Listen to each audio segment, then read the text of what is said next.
दुःखामध्ये सुख हे स्वामी, कष्टामध्ये बळ हे स्वामी, वेदनेचा अंत स्वामी.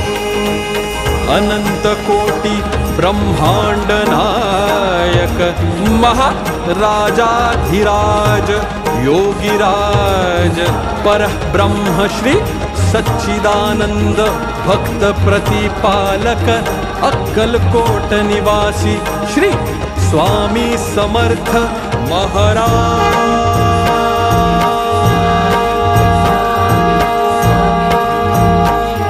की जय.